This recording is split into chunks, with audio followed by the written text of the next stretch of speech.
Hello, my fearless audience. Prepare yourselves for a roller coaster of fear as we traverse the true stories that lurk in the shadows of the internet. Stay tuned for unfiltered horror because reality is often more terrifying than fiction. Story 1. I have a fear of spiders because of a hunting trip I took with my dad and family when I was a kid. I don't enjoy shooting things. Not an animal rights activist, but I think killing for game or bragging rights and not for food is wasteful and barbaric. I had brought my Game Boy and they stationed me at one of the ground blinds, so I could use the radio to tell the others if I saw any deer headed their way. I got bored as shit and got tired of grinding in Pokemon, so I turned off my game and started rifling through my backpack to find another. As I did this, I heard a strange whooshing sound that sounded very close, but I couldn't find anything. I walked around outside the blind, and as I came around the backside, I saw that the entire outer wall was covered in a mass of fucking interlinked daddy long leg spiders. I considered running like hell, but I had no idea where the camp was. I had been driven out to the blind. My solution was to use my can of off and the lighter from my backpack to blowtorch all the spiders off. Because stupid, that's why. The plan backfired because I made the mistake of standing downwind of the spiders. The second the fire hit them, they all let go and flew at me. The entire wall of them. Flaming, flying, spiders. I immediately started screaming and rolling around on the ground. I took off all of my clothes and immediately phoned my dad on the radio and told him to come get me and that we were going home. I have never sworn or cried so profusely in my life. I eventually went through therapy regarding this event, and now I just hate spiders in general and prefer not to be around them. Story 2. When I was in nursing school long ago, there was a lady that did not want to be resuscitated by all means. Later, she became altered and her family gained power of attorney over her. They changed her code status from DNR to full code even though that was not their mother's wishes. Since they had a power attorney over her, we had to follow the children's wishes. The lady went into VFib with no pulse or breathing. We started CPR until the code chart arrived at the bedside. The doctor went to administer a shock, but the machine failed. He tried again and again. The machine would not deliver the shock. The minute she passed on, the machine worked. The hospital checks the defibrillator daily, and it not working has never ever happened before. In the end, the lady ended up getting her wish of no resuscitation. Everyone was freaked out over this. I have been a nurse for 20 years and never seen this happen before. Story 3.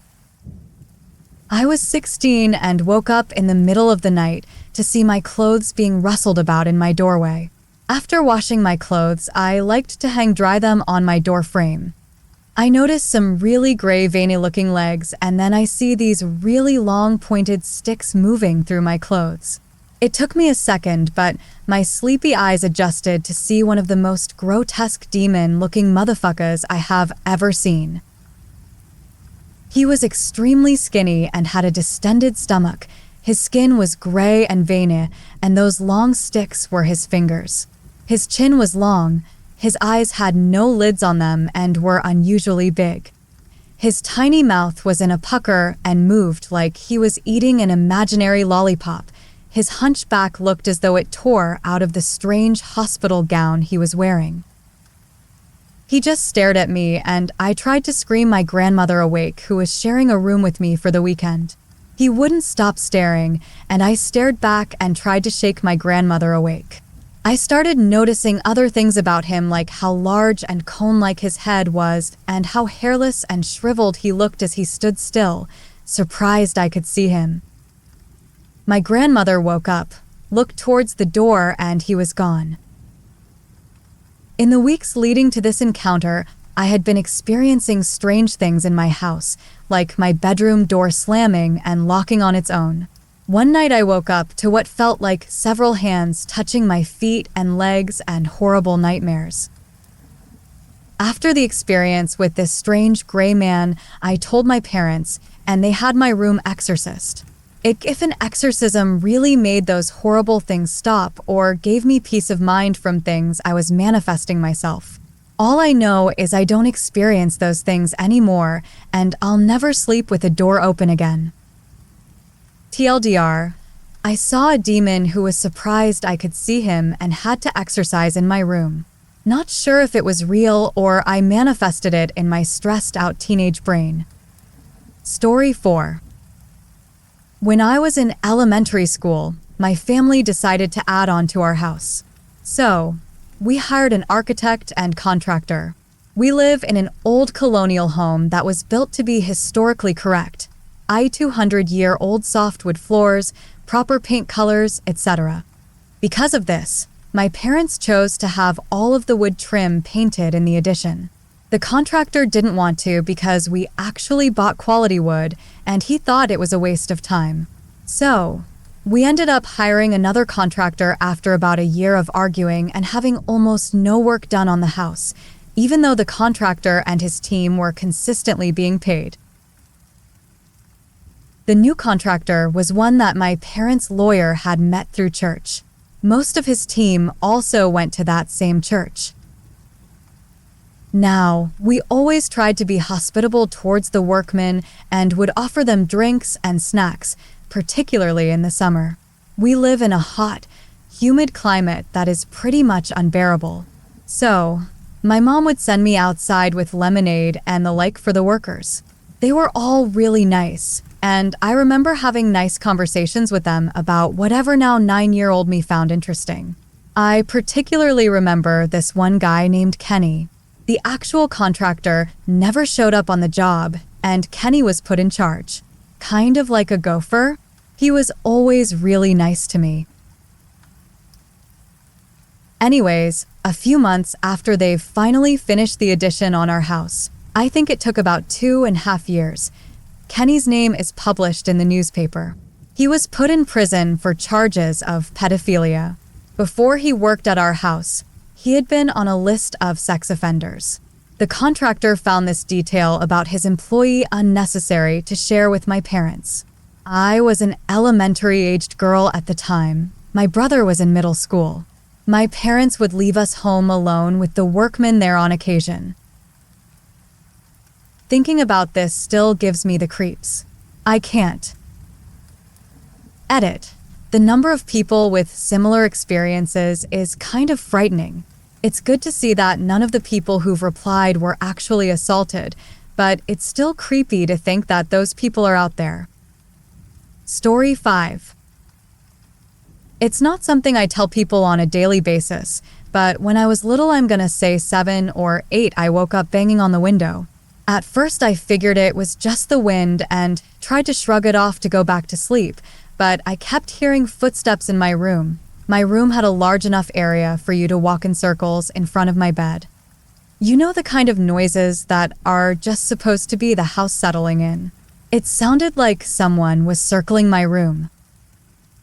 I used to sleep with the radio on, and at this very moment, it was playing a very depressing song that I can't remember the name of, but if I hear it on the radio, I get the creeps still. So that really started to scare me. The room also felt as if it was getting colder. At this point, I was really scared.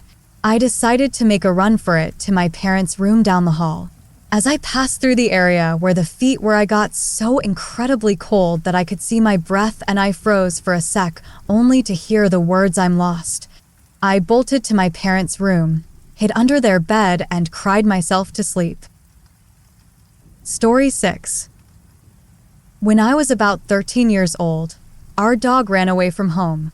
This happened a few times, as the gate in the back was left open due to family members being careless and not ensuring it closed all the way, and she got out. Usually not a big deal. The neighborhood we were in was a pretty okay neighborhood, and I could usually find her not that far away sniffing at things, usually in the alleys behind houses, as that's where people set out their trash, etc., etc. She was just curious, and the minute she'd see me, she'd drop whatever she was after and come straight to me. We'd head home. No biggie. This one time it happened. though I went looking for her and couldn't find her. I started to get a bad feeling and kept looking. Probably a good 6 blocks away, further than she'd ever roamed before, was an area with a bunch of townhomes/rental properties. She'd never gone that far before, and I was nearly in tears, ready to give up and go home to wait for her to hopefully find her way back this time instead, as I'd been out probably for almost an hour trying to find her at this point, walking around, when I saw some slight movement behind a wooden fence and thought I heard a yip. In this random person's backyard was my dog. She was muddy and wet, and they'd chained her to a post in the yard. She was pulling at the chain, barking and trying to get to me. It was pretty far away, so I assumed that the people had decided to take her in after seeing her running around or something. I knew it was her because she was my dog, damn it, and I knew it was her, and also she had her collar on. I'll never forget what happened next. I rang the doorbell. An older dude, an Asian, opened the door after I rang the bell a second time, having given it a good 20 seconds and hearing people inside yelling/talking. "Yes?" he said, looking at me through a crack in his door. "Hi, my name is absolutely embarrassing and I'm here about my dog. I'm so happy you found her and thank you for getting her off the streets." He looked at me suspiciously. "What dog?" he said, staring at me. "What?" "My dog. The little white dog you have in your backyard." I replied. I was starting to get really creeped out at this point. "We have no dog here," he said, and tried to close the door on me. "That fucker." I stopped the door with my foot. "The dog in your backyard. Right there." I was getting louder at this point as I was starting to panic a little. I pointed towards his backyard and my dog started to bark frantically. He looked in the direction I was pointing, looked back at me, sort of made a disappointed or annoyed grimace and said, "Oh, that dog," rather unconvincingly. Then he left the doorway. I was totally mystified and more than a little frightened at this point. So I went back around to the yard and was ready to climb over the fence and just take my dog back myself when he came to the patio door of his yard, stepped into the yard with her. She cowered far away from him, I noticed, and unchained her from the post, then stepped over and opened his gate. She booked it for me and pretty much leaped into my arms as I kneeled down to meet her, and the old dude just wordlessly walked back inside with a scowl on his face. I have no idea what would have happened if I hadn't wandered out that far to find her, but he didn't seem to have any intention of returning her or calling the pound or anything.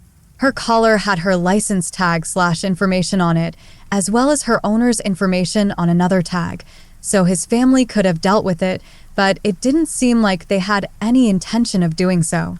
I got the worst feeling from that guy. After that, if she ever got out of the yard again, she was never more than about 50 feet from the house/fence boundaries.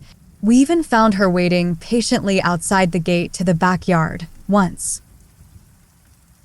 TLDR, this guy had either rescued or stolen my dog, tried to deny it, was super shady, and I'll never know why.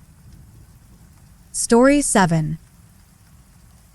My grandfather's company, does timber, mining, was setting up an office in a relatively remote part of a third world country and found a house that was dirt cheap, even for third world country standards. Obviously, there was a catch. The villagers in that area told him not to purchase it since the house was haunted and everyone who had ever lived there died violently.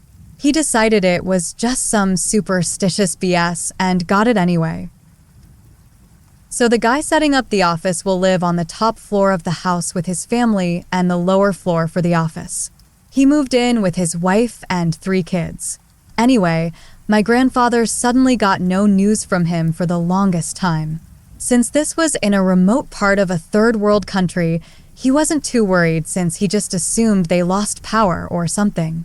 He finally contacted the local police to go check on the guy since he was completely unreachable. They found everyone dead. Apparently, the guy killed his wife, kids, and then himself with a machete. Yes, not a gun. A fucking machete. He actually hacked himself to death. It wasn't one of those cuts on the wrists to let everyone slowly bleed to death. Everyone was hacked down, including the guy himself. The description of the scene had to be an exaggeration since I'm assuming the sight of 5 decapitated bodies, including 3 kids, were scary enough to make people see things. So I won't bother putting it here since I'm not sure what's true and there were details that people could not have witnessed. Let's just say I stopped paying attention after I heard the phrase, magic machete. I was told the entire room was covered in blood, including the ceiling. Some people were saying the blood on the ceiling had to have gotten there because the spirits threw the bodies around. I had to explain about blood pressure and got tons of weird looks. Now, the weird part, if this isn't weird enough, was that he managed to barricade the door with the bed, with his wife and kids on it. And it's one of those gigantic old beds that's extremely hard to move. The locals say this is evidence he was possessed by spirits. I say moving to the middle of nowhere in some third world country drove the guy nuts, and crazy people can do all sorts of crazy shit and even perform crazy feats of strength. Anyway, my grandfather had to pay a few bribes to make sure nothing gets to the press, not hard, middle of nowhere, about the entire thing and get the police to classify the deaths as natural. No idea how they'll explain that. Third world countries are awesome. All employees in the know had to sign an NDA too. He then tried getting other volunteers to set up the office. Even if they haven't heard all the gory details because of my grandfather's gag order, everyone knew the previous guy died. No one volunteered. He promoted one guy, gave him a fancy title, and told him he's in charge of setting up that office. The guy quit. Story 8. When I was about 13 or 14, I lived on a farm in NC. This wasn't a regular farm that you would expect with fields full of beans and shit. It was actually a pine tree harvestery. Pine needles are a big landscaping commodity, and so we lived basically in the woods and would bale the pine straw every year. Whatever. The point is that my house was in the middle of 550 acres of perfectly lined longleaf pines. My living room had a huge picture window. I won't go into the architecture of the house, but it was a weird custom built by some dentist in the 30s. The window in the living room stretched nearly the entire length of the room, maybe 50 feet. The house was built on a subtle hill, so the living room itself sat 5 or 6 feet off the ground, so you had something of an angle to look out at a solid mile of pine trees. During the winter, it was unsettling because you'd get just a bit of snow, enough to reflect moonlight so that you could see the dogs running around at night. I'll be honest, I hated that room and that window. So now to the relevant part. I had a cousin over for the weekend, and we were doing what kids do in the country, throwing stuff in the fireplace to see what happens. It is getting late and the fire is dying down, so we build the big kingdom of couch cushions and blankets in the living room and get ready for bed. Nothing out of the ordinary until we hear the dogs barking. They were really far away. The property stretches for nearly a mile, so I just assumed they were chasing off whatever animal felt like shitting in my yard. So my cousin is staring out the window and not saying anything, which prompts the standard, "What's up?" He just kind of keeps staring and says he feels like he's seeing things. Naturally, I get all anxious and start staring out the window as well. Nothing happens for a few minutes, and he gets more and more annoyed with me because I'm asking what he saw. He keeps shushing me so that he can focus. And then we both see it. A shadow of a person moves from one tree to the next. Not a run, not a leap, just a brisk walk from one tree to another. This is probably 100 yards out from the house. We can't actually tell if the person is coming closer or not, because we're dealing with moonlight reflecting off of snow/slush/ice. I guess the crazy part is that we didn't freak out so much, because at this point there is still that chance that we didn't see what we saw, you know? So we just kept staring. We should have gone to wake up my dad, but he's an idiot and the kind of guy to walk out on the patio and holler into the woods with his rifle. We were just scared enough to agree that we don't want to taunt whatever is happening. So about 3 minutes later, it happens again, but a good 50 feet from where we first saw it. Another person, another tree, a few strides, and they were gone. This happened every few minutes for the next half hour, and we just stared. At this point, I should mention that I didn't really have neighbors. The land surrounding our farm was federal paper. I don't know who owns it now, so it was miles and miles of uncultivated trees. You don't see people around the farm unless they intend to be there. So we keep watching as these two figures intermittently appear and vanish until finally we see one appear, but not disappear. Instead, we focus on it and see that it is now running forward. We lose our shit and go wake my dad. By the time we get into the room with my half-awake father, there is no one to be seen. We sprint around locking doors and windows. Keep in mind that we're out in the country with no one around. It rarely occurs to lock doors. Every door was worse than the last because you just know that as soon as you reach the door, someone is going to be trying to open it, although that never happened. We locked everything up, walked around the house at least 50 times, making sure no one got in without us knowing, and then convinced my dad to fall asleep in the living room with us while we stared out the window. I never understood why my dad wouldn't call the police. He always had this, we take care of our own mentality, and it simply wasn't an option to call 911. The next day we went out to look and, absolutely, there were footprints everywhere in the snow. We saw them between trees, and then we finally saw where someone had been standing right in front of the window, but as I said, I wouldn't have seen them because while I'm 7 feet up in the living room, they would have been right beneath me. Story 9. I've told this story before, but this is an appropriate thread for it. One night when I was 13 years old, I had my period for the first time and ended up sleeping on my back. I am an avid side sleeper, so this is a really weird position for me. I was dreaming, and in that dream, I was sitting in a chair. I leaned it back on its back legs, and suddenly the chair started to slowly lean further and further back until I drifted into the eternity below me. This freaked me out, and I jolted awake.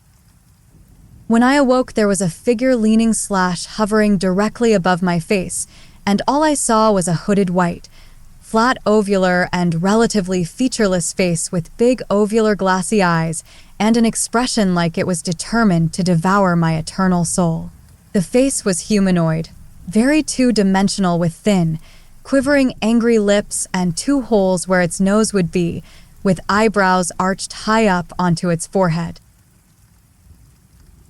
I could feel an unworldly hate burning right through me as it loomed over me. It was absolutely the most helpless I have ever felt and would ever feel, because it was more than just my life I felt was at stake. I tried to move, scream, breathe, anything, and couldn't. It was paralyzing me with its hate.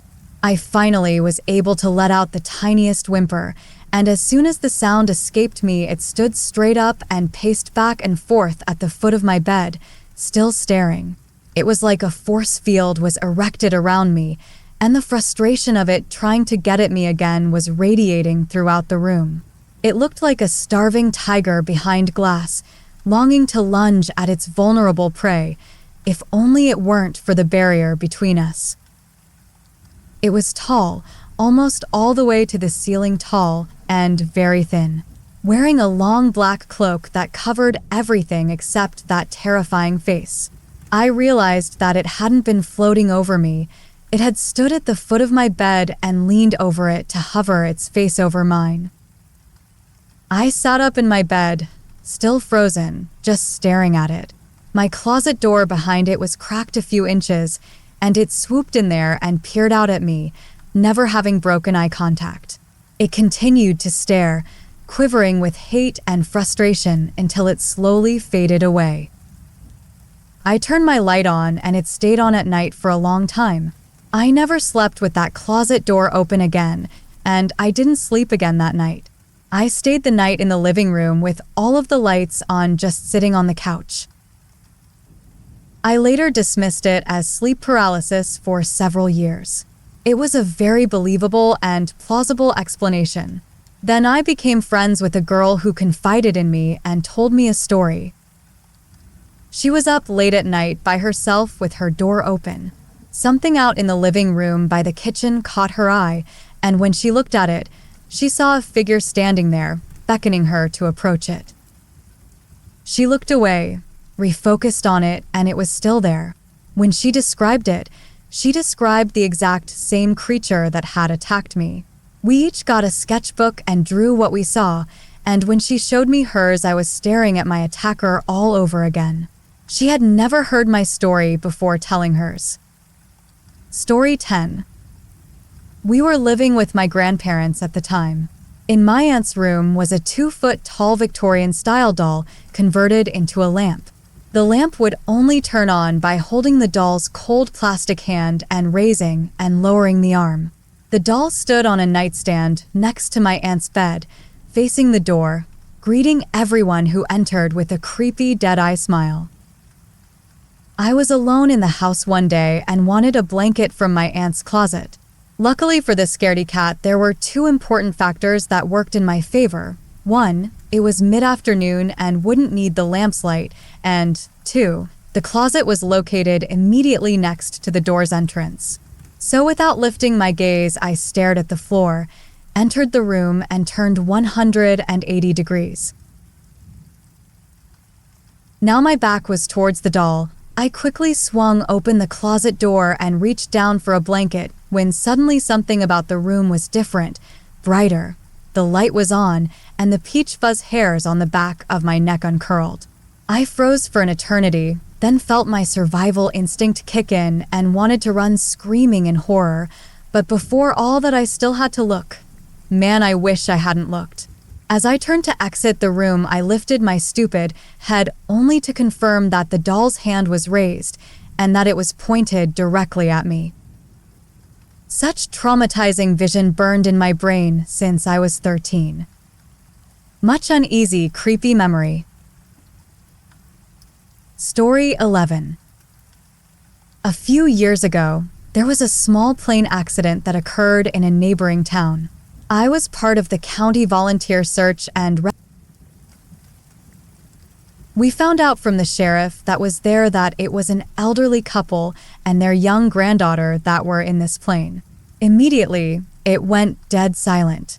You could see the life drain from the other responders' faces as soon as it was said. Upon getting to the area that the crash happened at, it was clear that there would be no survivors from this accident. It wouldn't have a happy ending. There would be no joyful and tear-filled reunion. This plane was absolutely destroyed. Our lead turned to the group and said if anybody was uncomfortable or not willing to do the recovery of the bodies, there would be no hard feelings or anything held against them.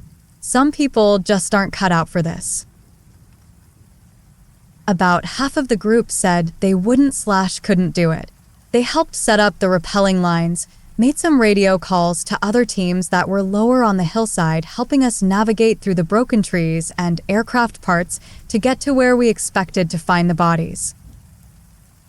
I'll never forget the feeling of complete, utter numbness I experienced that day. The first thing any of us saw was this small stuffed teddy bear and the blood that had soaked onto it. When we finally were able to get down to the bodies, we had to stop and collect ourselves. It was heartbreaking to see this little girl with such empty, devoid eyes. She was gone, never to grow up and experience life like most of us had, never to know the joys, aches, frustrations, sadness, excitement, and everything else life throws at you. I've seen a lot in my few years as an EMT. I've seen drug overdoses, diabetic shock, car crashes, suicides of all manners, but this fucked me up for a while. Nobody should have to go through what we went through to help bring closure for the family.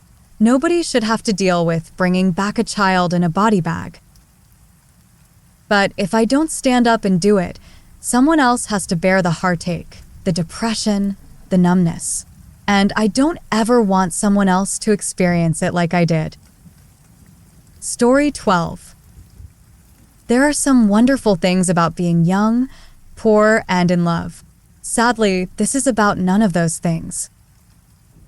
When I was 22, I decided to move in with my equally poor boyfriend. Unfortunately, poor plus poor still equals mostly poor. But not so destitute that we couldn't afford an apartment in a college town. We happily moved into our little one-bedroom, first-floor apartment. Sure, it had problems. The lead-based paint was so thick we were sure we could survive a nuclear attack. The bathroom didn't have a vent. Instead, it had a window in the shower. The appliances were from the time of my grandmother, but it was home. Our home. We loved it. My boyfriend worked the graveyard shift and I worked days, so we spent a lot of time apart. That meant that when we were together, we enjoyed the simple things in life. A lot of naked time. Over time, when I was waking up and taking my morning shower, my boyfriend, who was just getting home, realized that he could come up to our open shower window and sneak a peek. I always caught him. It was good fun and we laughed. Eventually, I started to notice there was a log standing upright outside of that window. I continually asked him why he would need that. He was tall enough already. He'd claim it wasn't his and move it away when I went outside to show him. Yet every few days, it would move right back. The guys who cared for the yard were there several times a week, so they must have just been moving it back out of the way against the building. Finally, before the snow fell, the yard workers cleared away all the yard debris, and we went on in peaceful oblivion, candy-coated, love-filled oblivion. Time went on and our lease was up, but there was a great special at our cheap apartment complex. We could now rent 2 bedrooms, even cheaper than our 1 bedroom. We happily signed the new lease. The only real problem was that our 1-bedroom apartment was on a nice suburban street, facing houses, so we never really noticed how bad our neighborhood was. We were moved to the other end of the community, behind an abandoned strip mall. Our front yard consisted of a dark alley and some dumpsters behind a recently vacated Chinese buffet where a lot of stray cats seemed to live. None of this mattered in our dimly lit front yard, though. Our apartment was super cheap and super huge. What more could we ask for? That year, we were so happy that my boyfriend went to buy me a ring on Valentine's Day. Being young and giddy in love, he wasn't able to keep the secret, and I told him yes before he could even ask the question. He didn't have a lot of money, so he bought a ring with the help of a friend's father who owned a jewelry store. He got a good price, but with the drop in price, so comes a drop in attention to detail. I was devastated when he brought home the ring, along with our wedding band set, to find out that someone had mistaken my very tiny 4-ring size with a 12. My rings were made for monster hands. What a terrible way to start our engagement. Clearly they needed to go back, so he put them in his glove box, but then a snowstorm prevented him from taking them back that day. The next day, he went to his car to find that it had been broken into. Nothing had been taken, except the rings from the glove box. We never did have the money to replace them. We personally went to every pawn shop in the area, and everybody said they hadn't seen anything. I began to be jealous any time I'd see a woman with large fingers wearing a silver ring with Celtic knotwork. I kept telling myself that her deadbeat boyfriend stole my ring to give to that whore. Winter passed and summer came. With the summer came the warm breezes and the fresh air through our open windows. What the summer didn't bring was more money, not for us, and not for the city. We lost our phone service for non-payment, but it didn't matter. The only people we talked to were each other anyway. Meanwhile, the city cut police and even closed a few stations. Most of them are in our neighborhood. It didn't matter though. Summer days are long and our dingy little corner of the community wasn't at all intimidating in the daylight. One night my husband, to be turned in for the night early, and so I decided that after a long day, what I really needed was a nice soak in the bath.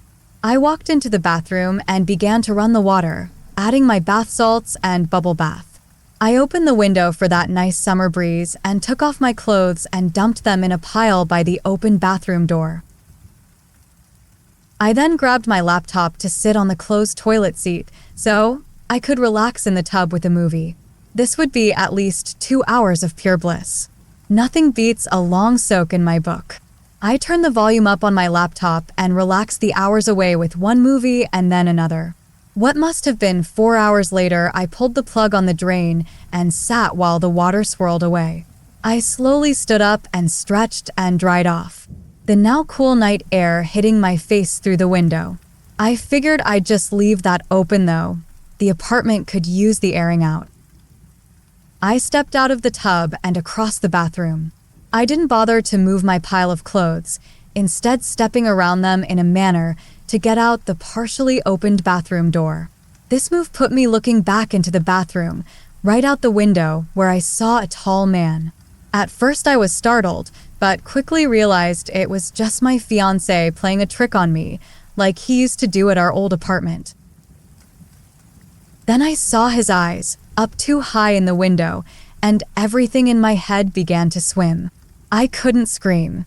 I couldn't move. I could only stand there, naked, and stare. Then everything came into startling detail. He was standing up on something so high up that I could see his full torso in the window. His full torso and his penis. There was a man outside my window jerking off. The motion drew my attention to his hand. Everything happened in a split second after I saw him, while I was frozen to the spot. I noticed he was wearing a silver ring with Celtic knotwork on it. I made a mental note of ways to identify him as I finally unfroze and ran to the bedroom. "There's a man outside the bathroom window," I said so fast my fiancé couldn't understand as he woke up. "What?" he asked. I repeated, "There's a man outside the bathroom window. He's jerking off. He was watching me. Oh my God, make him go away." I was finally in hysterics as everything sunk in. That man could have been there, hovering over me for hours. The only thing separating us was a thin screen. When I had stood up, his penis was inches from my face, his body towering over me. I just kept covering myself with blankets and telling my fiancé to make him go away. By the time my fiancé woke up and went to check on the situation, nobody was anywhere around. There was only a log, standing upright like a step, outside our bathroom window. In the aftermath, we filed a police report, but had no phones to call, so had to drive a good 20 minutes away to do so. Then they didn't have enough forces to do anything about the situation anyway. We didn't have the money to break our lease. Instead, we spent the rest of the year living in fear. I covered every window with black contact paper. I wedged boards into every window so they couldn't be opened. The bathroom window never again opened. I never left without pepper spray. I never left after dark. But for the rest of that year, most nights, I'd hear a faint noise outside our bedroom window, which was next to our bathroom. In the morning when my fiancé would check it out, there would be imprints in the ground, as if somebody had recently been standing there. I wish I could say this is just a story. I wish I could say that, but it is all the truth of 3 long years of my life. I still can't sleep at night. Story 13. It was around last year. We had a friend that went missing for almost a week. We weren't really that close, and he lives in a campus dorm, so I really didn't know till that night. My housemates saw a report from the university's FB page that there were a couple of bodies found in a spring at the far edge of the campus. Our university is located beside a mountain. We all started to worry, especially when I learned that he really had been missing. We were anxious for news to come, and when the reports of the initial ID came in, we were shocked. He was one of them. The report misspelled his last name, but we knew it was him. Panic mode. My housemates and I went out to meet with his roommates, while I called a couple of our friends that went straight to the springs. They weren't able to see him there, since when they got there, the police already took the bodies for autopsy. At that point, we couldn't do anything but wait for further news. It turns out that the two of them went swimming there the weekend before and drowned. Their bodies got really bloated from being soaked for days, and crustaceans started to eat away their skins. It really seemed at first that it was a frat initiation gone bad, because they both looked like they were covered in lashes. It's a very fucked up way to die. Story 14. I was running my cable route in the inner city. Between jobs, I realized I had to shit. Unfortunately, the nearest quick trip is like 5 miles away, 3.67 light years in city travel, so I gamble and hit the nearest gas station. I get there, and of course there's a line to the one unisex bathroom. A dude, a chick and myself are hanging around making small talk, but mentally I am an absolute shit-squeezing wreck. After about 5 minutes, the dude goes into full-on rage/panic and starts trying to rip the door open, making the most demonic screeches. The woman in the bathroom is freaking out. The chick next to me is freaking out, and just as I step in to give him a WTF BRO, it was like he got hit with a jolt of electricity and fell. Luckily, I caught him, but at this point I realize he's having a seizure. I cannot describe the feeling I felt looking into this gentleman's eyes, crying blood, foaming at the mouth and flailing about that I was just having a conversation with. The elderly woman in the restroom happens to be a retired nurse, go figure, and promptly instructs bystanders and I how to handle the situation, and the paramedics arrive towards the end of his fit. Turns out his alcoholism was linked with his epilepsy or some shit, and he was waiting in line to sneak a swig of the flask in his coat pocket. Info from his wife. Never would have expected it. Dude seemed cool as fuck, well-dressed and groomed, all that jazz. The ordeal ends and I tell the woman it's her turn to use the restroom, to which she declines from being freaked the fuck out. I, however, dropped the most contemplated and beautiful deuce in the dirtiest bathroom of the metro area. Maybe it's not that scary, but seizures scare the brother-loving piss out of me. And I think some people's personal lives are too much for me. This is one of 2 insane instances where I happened to be in the wrong place at the right time due to minor/unusual route delays. Story 15. Not all that scary, but relatively creepy. A couple of friends and I were at the annual fair held at a local park one year. Being 14-year-old girls, we thought we would be cool and separate from the large crowd at the fair by walking along a rather long walking trail that starts at the fairgrounds and travels on for a few miles. Well, it was late in the evening and the lighting was bad. We were sitting at the mouth of a tunnel, which sat at the top of a secluded hill, when a lady with a baby approached us. She asked us if we knew a man who was standing at the bottom of the hill near a bench looking in our general direction. We told her we didn't, and her response was, "Well, he's been following you for a while. I don't know what he's up to, but you should be careful." Needless to say, we hightailed it back to the fair. Story 16. About 4 years ago, I woke up one late morning on a day off at 10:21. You'll learn why I remember this 4 years later in a second.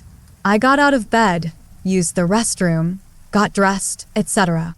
I went back into my room and picked up my phone to check for messages, and the clock in the phone said 10:25. I was surprised because I know that it did not take me only 4 minutes to dress. I'd lingered in the warm bathroom for quite a while and brushed my teeth too, etc. I looked at my bedroom alarm clock to confirm, since that was the clock I'd looked at when I woke up. It also said 10:25. I shrugged it off and figured in my sleepy, just woke up state, I'd misread the original 10:21. I went downstairs, turned on the PC, turned on the news on the TV to listen to, and started cooking breakfast. I wanted to microwave some rice leftovers from last night, so I went to pop them in the microwave. The time on the microwave was 10:25. I whipped out my phone to check the time. It still said 10:25. There was no way.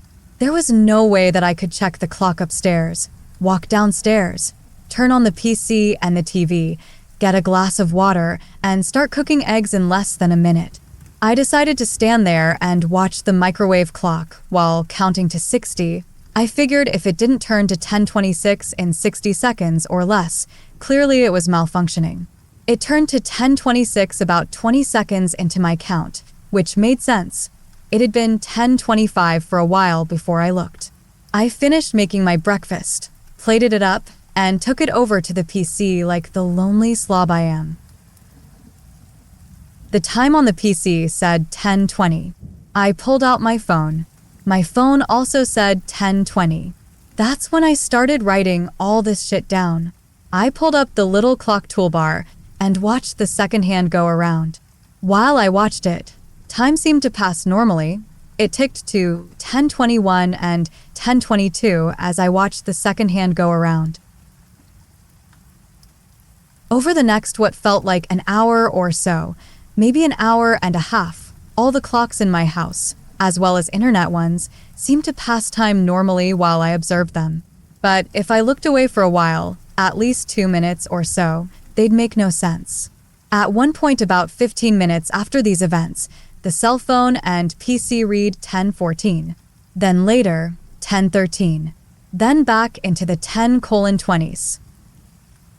After an hour or hour and a half, they normalized and I've never experienced it since.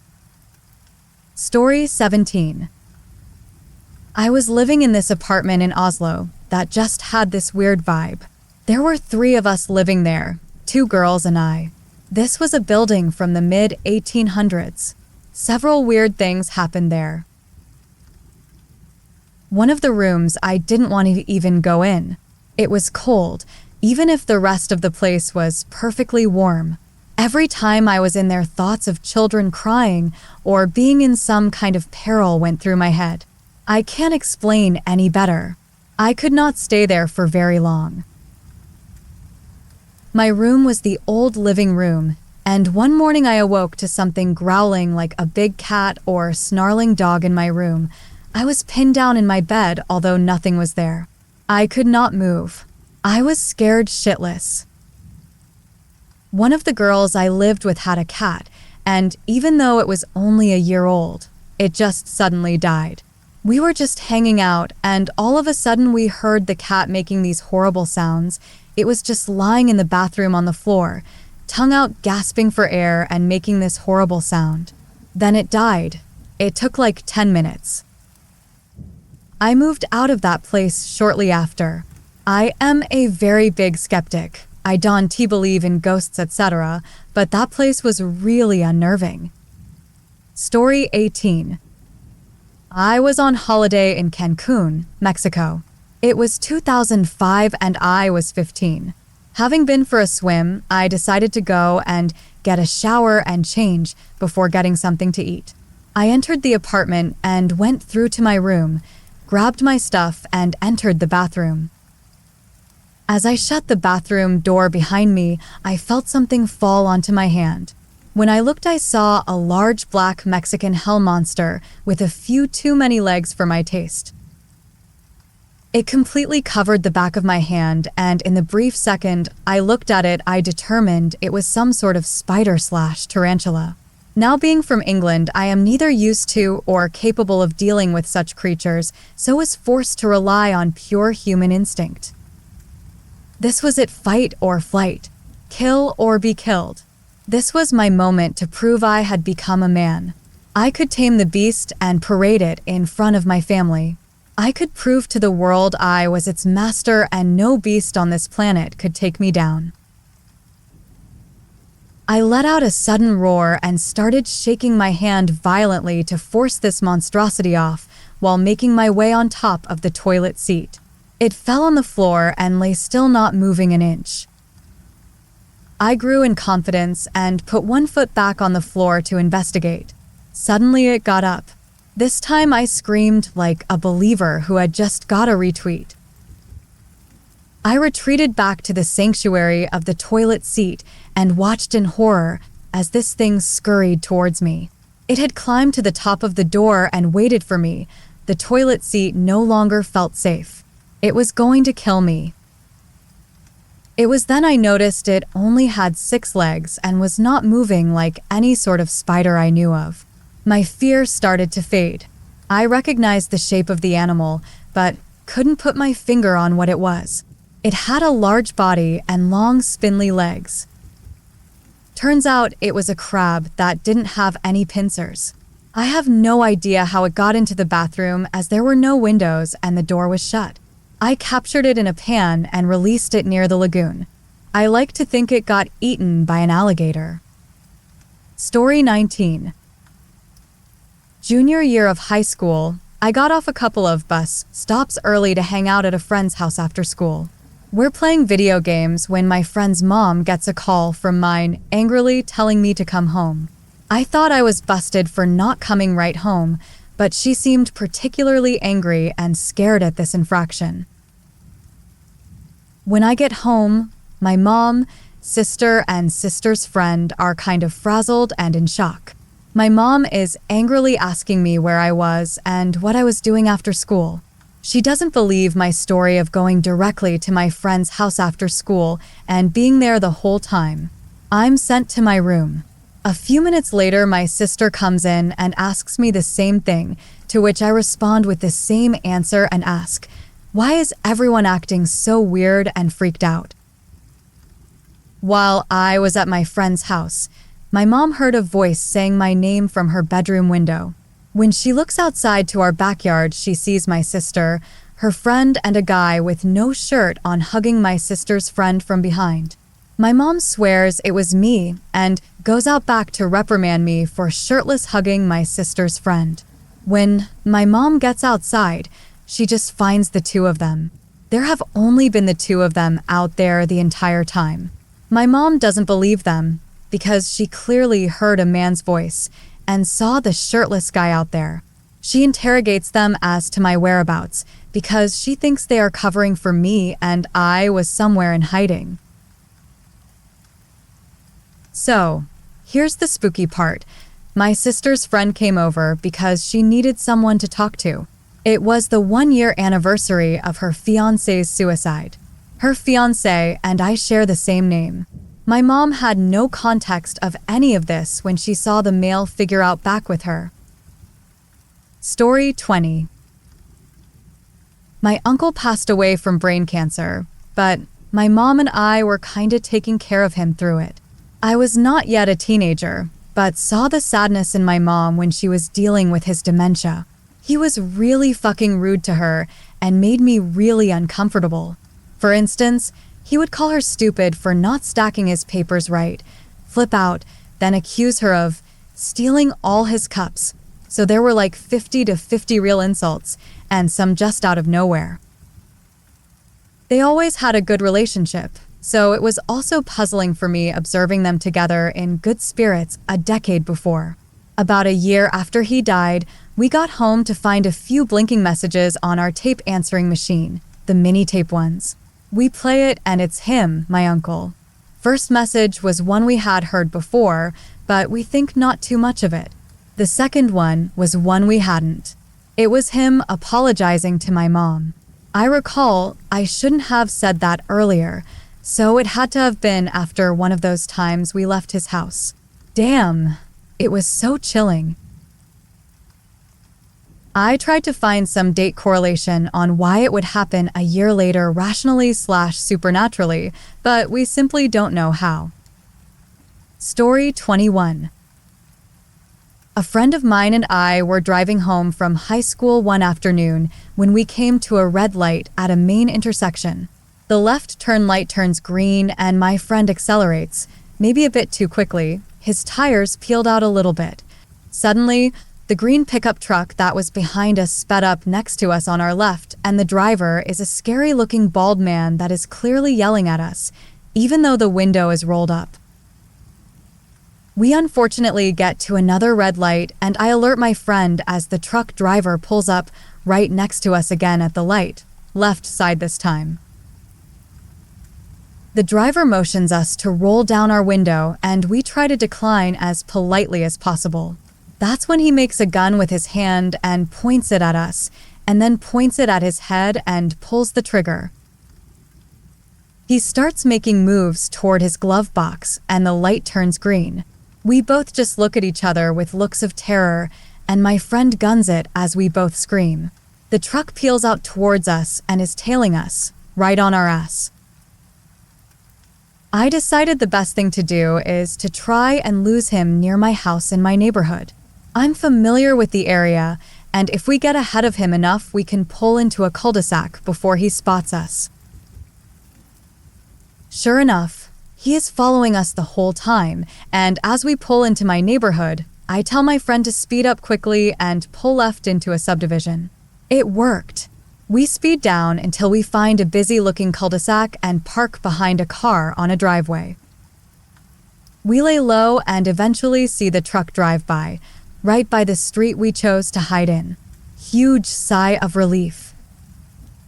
At that point, we decided to just chill out and try to laugh about it. We don't know what could have happened. We ended up calling the police and meeting up with an officer to make sure we could get home safe. Never saw the fucker again. Story 22. My friend knew a woman by some loose extension who had a really horrific experience, but didn't know it till weeks later. I think she was a friend of his uncle's, who he was really close to.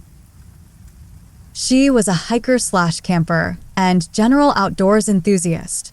From what I can gather, she was a really independent woman, very knowledgeable about survival and wildlife, and would often go on camping retreats on her own, bringing only her supplies and a camera with her. Anyway, she decides to embark on her biggest hike or camping retreat or what have you yet. I don't recall exactly where it was, but if I were to guess, I'd say it was the Andes Mountains. So she goes on the camping trip for about 2 weeks, does everything she wants to do, and more or less has a great, fulfilling experience. She leaves the trip unharmed, with nothing out of the ordinary occurring to her knowledge. Sometime later, she gets the pictures she took of the trip developed, and upon going through them, she finds several pictures of herself, sleeping in her tent. Story 23. This happened my senior year of college, Christmas break 2006. I worked for a professor that asked me to house/dog sit for him while he was out of town to see the bowl game that we were in. He was gone for 3 days and had a huge piece of land in the middle of nowhere. I invited my GF at the time. He had horses and fishing and a gator to ride around on, etc. So the first 2 nights went down with no incident, but the last night, his little foofy dog is having a fit. She keeps barking at the back door. At first we blow it off, but decide to lock the dog inside in case of a coyote or something. After a while, we start to get a little creeped out. I keep saying it's probably an animal and we'll be fine. My GF, not too bright, wants to go investigate to see what's outside, so I lock the door behind her. Hee hee, just kidding. She goes outside and says she saw something small and gray, probably a coyote, and it ran off. So, just an animal, no worries. But by this time, we're pretty spooked. The dog now starts barking at the window on the other side of the house. We're still trying to ignore it, but a little worried. We decide to get into bed. Awkward silence. Then I hear it. It sounds like a young girl singing a soft, eerie lullaby. I don't say anything, hoping that my mind is playing tricks on me. My GF says, "Let's get the fuck out of here." I say, "Why?" She says, "You didn't hear that little girl singing?" Okay, let's get the fuck out. And we got the fuck out. I even called someone to talk to me while we walked out to my car. Next morning, I went to clean up the house and such. Most scared I've ever been. Ever. Story 24. Throwaway because I've never told anyone. When I was 14, my brother moved out of my mom's house to start college, leaving me the entire top floor. I had been living on the top floor alone for about a month before I first started hearing weird sounds coming from the hallway/bathroom area outside of my bedroom. Every day at some time in the day, I would hear footsteps going away from my bedroom or a door suddenly rock in its hinges like it does when someone shuts another door and the air pressure changes. Normally, I could only hear the footsteps from outside of the hallway, but some nights I could hear footsteps moving right past me in the hallway. It continued like that for a long time. I spent weeks investigating every sound and waited in the halls late at night for the footsteps to come by. Then I'd spend weeks ignoring it and blowing it off as a creaky house. In November that year, I think I saw what was making the sound. I was falling asleep with my head turned toward the shut door to the hallway. My computer desk was right next to the door. I could see a blue light next to the power button. I nodded off for a bit, but in a daze I noticed that the blue light was flickering like something was in front of it, and I focused my eyes on a silhouetted man standing between me and the hallway door, looking at my computer desk. I instantly woke the fuck up. I was staring at an intruder and trying to figure out what the fuck. I concluded that I'd just roll out of bed as quietly as possible and make a run for the door. He left it open when he came in. Before I go any further, I swear this is true. I know how crazy it sounds. So I attempted to execute my genius runaway plan, but the exact moment I shifted my waist to slide out of bed, the man turned around and looked straight at me. He didn't have a face. It was hard to tell at first, but now that we were looking right at each other, I could see he was like a shadowy void from head to toe. I sat up as fast as I could, but sooner than I could make it up, he was at the edge of my bed. I rolled backward onto my bed and felt drugged, like I had suddenly been injected with anesthesia or something. I couldn't speak. I was trying to scream for my mom or stepdad, but every time I tried, all I got were squeaks. I was still staring right at the intruder. He reached out a hand and covered my eyes. I blinked, and he was gone. I could speak and move as normal now, and I jumped out of bed. Nobody was in the room, but the door was still open. I remember shutting the door, and I remember seeing the door shut before I fell asleep, but the door was open when I got up. I have thought about this experience a whole lot since it happened, and the door is the only thing I can't explain away. I stay away from the dark now.